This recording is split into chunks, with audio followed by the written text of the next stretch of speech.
क्या साथियों, वो कैंडिडेट जो ऑलरेडी जुडिशियल सर्विसेज में है, जो अपॉइंटेड है किसी ना किसी स्टेट में करंटली,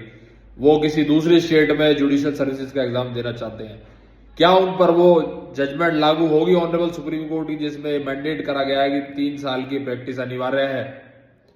ऑनरेबल सुप्रीम कोर्ट ने इसी मामले की सुनवाई करते हुए ये बिल्कुल क्लैरिफाई कर दिया है कि जो जजमेंट 20 मई को आई थी वो उन पे लागू नहीं होगी जो ऑलरेडी सर्विसेज में थे उससे पहले, 20 तारीख से पहले, क्योंकि वो ऑलरेडी उस सर्विसेज में है। तो वो कहीं दूसरी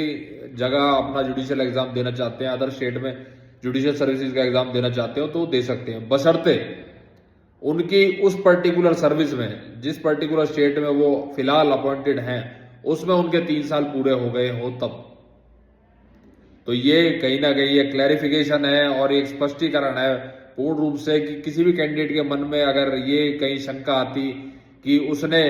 सीधा बार के अंडर अनरोल होके लगभग साल भर के अंदर कोई जुडिशियल एग्जाम क्लियर कर लिया था और वो जुडिशरी में एंटर कर चुका था और उसकी अपॉइंटमेंट हो गई थी, अब जजमेंट के आने के बाद क्या उसे 3 साल की प्रैक्टिस अनिवार्य करने के लिए क्या करना पड़ेगा? तो ऑनरेबल सुप्रीम कोर्ट ने ये स्पष्ट कर दिया है कि जो ऑलरेडी सर्विसेज में है, 20 मई से पहले जो सर्विसेज में थे, वो अदर स्टेट में उनको लिए अनिवार्य नहीं है कि वो 3 साल की प्रैक्टिस जरूरी है उनके लिए, बशर्ते वो पर्टिकुलर स्टेट में ही 3 साल हो गए हो उन्हें सर्विस की।